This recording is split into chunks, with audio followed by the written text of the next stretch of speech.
today we're going to talk about what if your life was a novel, right? Maybe you haven't read novels. What if your life was a movie or a book? Basically a story. And it sounds kind of obvious to say this, but a lot of people don't think in these terms. And once you do, you're going to suddenly see a lot of things differently. So let me give you an example, right? My favorite story is The Lion King. Like, my favorite Disney movie is The Lion King.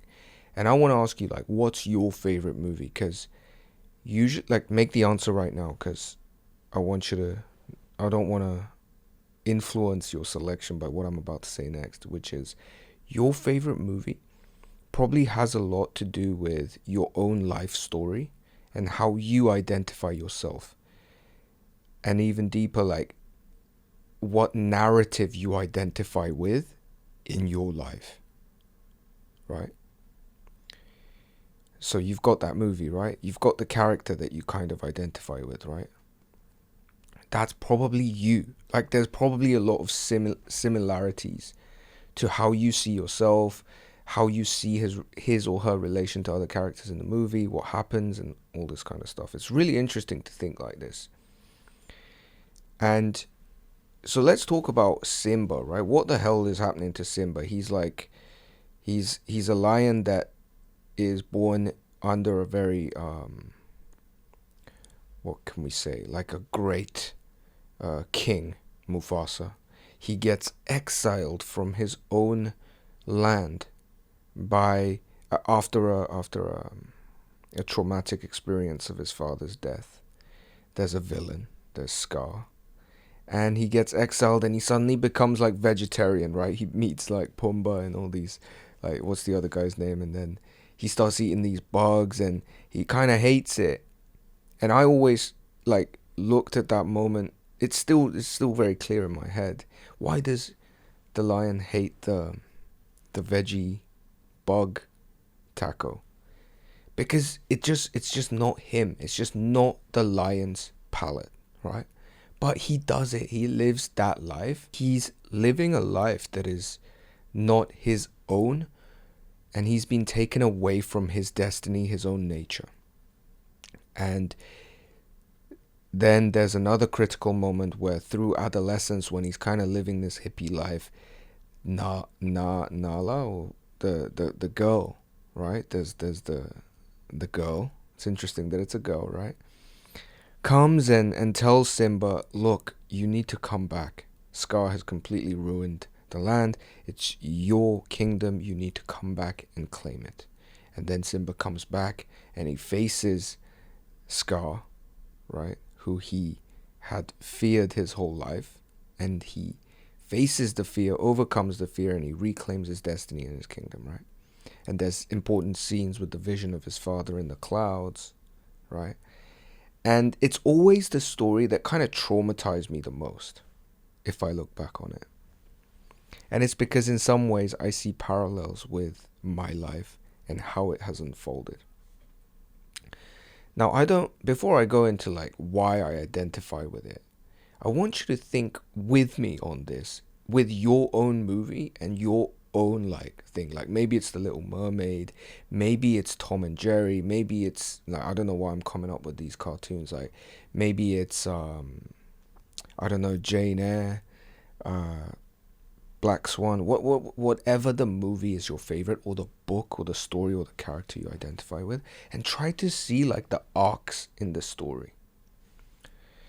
Now, another thing that I want you to think about is, okay, you are the main character, right? Or maybe you're not the main character. So that's interesting, right? So who are the characters? What character are you in that story? And think about the characters and the events that happen in your life, like chapters in a book, right? There are characters, there are events, there are chapters, and there are crises, there are resolutions. There's all these ups and downs to a good story. And I want to ask you, like, what chapter are you in? Are you in chapter 2? Are you in chapter 6? Are you in chapter 3? Who are the villains? Who are the main characters? Who are the allies to your adventure. Like, once you start thinking like this, it's really cool what happens. What happens is that you stop seeing things happening in life as just completely overbearing, right? Maybe you feel like overwhelmed by what's happening. Maybe you're sad. Maybe you're going through a difficult time. Maybe you don't have a job. Maybe you're like feeling behind in life and everything just sucks. Now, once you see your life, like you start narrating your life as if it were a novel, like a movie like this. You were like, okay, chapter one, I was, born and I was doing this. I was playing in the local neighborhood, and this is what I enjoyed, and these are some of the things that happened, and because of this and this situation, I got sent to this school, and this is when my chapter, like second chapter, begins. Like whatever it is, right? You're telling that story to yourself. But as soon as you see it that way, you're like, okay, so right now, I'm just in the chapter where the character goes through a difficult period. And there's another chapter after that. So it kind of gives you this sense of the life being a whole story and what makes a good life, a good movie, a life well lived is not a story that just is a flat line of just like, oh, I just like did the thing that I was supposed to do, and like I was just a good, like straight across the board, like just nice dude, just lived my life, like went to my job and just, who watches that movie? Nobody makes that movie, right? So you you want to live the life of ups and downs, but at the same time, you see each moment, each peak and each trough, right? Or as Kipling would say, if you can treat triumph and disaster and treat those two imposters just the same, then you are a man, my son, right? That's from Kipling's poem, right? And it's this idea that some good things might happen, some bad things might happen, but you're not just overwhelmed by it like a massive wave, just thinking that's the end. Because you can see your life as a story, because you can see you're in a chapter right now, because you can see the characters going through this right now, and it needs to go through this. It needs to go through this. He or she, to be exact, needs to go through this in order to get to chapter 4, get to chapter 5, where she or he eventually makes it through. You see what's happening? It gives your life and your current moment perspective, in a narrative sense, and this is extremely powerful, right? Do this exercise for yourself. Really start to think about it. I hope I made sense. I kind of jumped all over the place. I hope I made sense there. So let me just quickly draw parallels between Simba's story and my life, right? I also, my first chapter, if you like, was just living a normal childhood, quite a happy childhood of just, like I was playing in the streets, doing hide and seek. I had good friends. It was almost like a village vibe. My parents were probably the other main characters in my life. And it's interesting that I just said that like a Freudian slip, because instead of me being the main character, they were very involved with their love and attention on things that I should do, things that I would do, like despite the fact that they were very respective of what I did, there was a lot of influence, right? And then I was kind of exiled. Again, interesting that I choose this word because I never said it this way, but I was sent to England to study. It's why I speak English, why I can make these videos. And I lived the life of academia suddenly, because before that I was just obsessed with football, soccer, right, for you American listeners. And from the age of like 5 to 11, 12, 13 even, I was actually pretty good, right? I was winning these prizes in these regional things, like, I wasn't just like a guy who liked football, like I was pretty good at that very young age, right? It's a shit age to be good at football, but and then the guardians that were in charge of me in England kind of steered me away, I think, towards academia, towards studies. And then I lived a life of academia. I was just going through like getting good grades, being a good student, da da da da da. And I was almost living also like this kind of hippie life when I was in Paris. And there's a lot of resemblance to this. I was even vegetarian at one point, you know? Like Simba, I'm just having fun with these people that are like not me, not mine, right? And I'm living this life of academics and this thing that is not mine. And then there's a moment, I go into it in other videos, where I decide this is not me. I need to do something. But all the while, like Simba's running away from Scar, I was running away from the Korean society, which was symbolized in its most purest form by the Korean military. It was like the thing that I feared. Why did I fear it so much? Because I was like the hippie, just libertarian who believed in free, just everything. How can a state control my life and decide what I have to do for a year and a half? I hated the authoritarianness of the military, the Korean society, how the elders must be respected under every condition, how you had to just bow down to their orders without any reason and rationality. I was just repulsed by this. And so I hated it. I didn't want to come back to Korea. I was planning on just becoming English. Like, do you see what's happening? So I'm doing all this in my head, and I'm running away from the thing that I fear the most. And then as I'm living this life, you know how like Simba gets that vision of Mufasa in the cloud? Like, I didn't get like my dad in the cloud or anything, but I had similar kind of gut wrenching moments, like waking up in the middle of the night, or just like having these like crystal clear gut visions that I'm just like, I used to just say like, what the fuck am I doing here? Like, can you imagine just like waking up at 3 a.m. from nothing, not bad dream, nothing, just like "Duh," and like, fuck. Anyway, so Jesus, not to go back to that, but I quit that, and then I came back. I came back and I said, I'm gonna face the fear, and I went right towards it. And at the other side of it, at the other side of the military, now here I am, and I'm making these videos. I'm coaching people. I'm sharing and making content. And this is much, much closer to exactly what I envision myself doing, right? It's not to become a football player again, but the dream of football being some part of my life has not left me.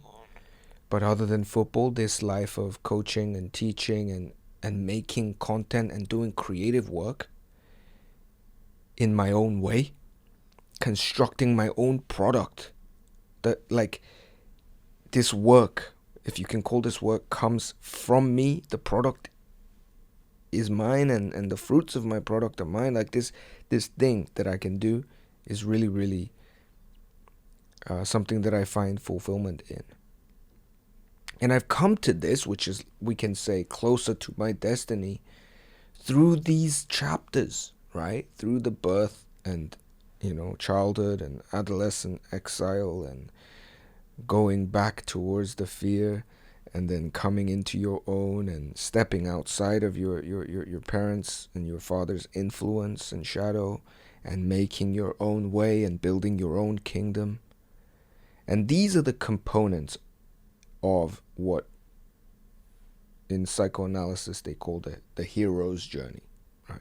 They call this the hero's journey. The hero's arc is almost always like this. Odysseus, Hercules, all of these guys, they don't just get born and have a good time. They get born and then they got like snakes right next to their neck, and they go, whoa, kill the snake. They got to just get sent over to some random place where nobody likes them with one eye, and then you get smashed. And you have to overcome all of these things. And then eventually come home. Come home to claim what is rightfully your own. And I don't mean this in some kind of territorial sense. Like maybe coming home for you is not a geographic return. Maybe it's just it's an emotional thing. Maybe it's your craft. It's your career. And there's this kind of great return, right? There's a concept you can play around with, right? But a hero's journey is just one story arc that I happen to map my life onto it subconsciously and also intentionally. And that kind of runs, you can tell that it runs me, right? It runs how I operate and my narrative and things. So do it with you. Maybe it's not a hero's journey for you. Maybe it's some other journey. And yeah, so if you do this, and you can kind of start to take time almost to even write it out as if you had to tell me, like, okay, so these were the characters in chapter 1, and these are the events, and these are the characters in chapter 2, and these are the villains, and these are my supporters and my allies. And you can keep doing this until, like, chapter 4 for me, like if I just told you up to chapter 3, chapter 4 for me could be family, building my own family.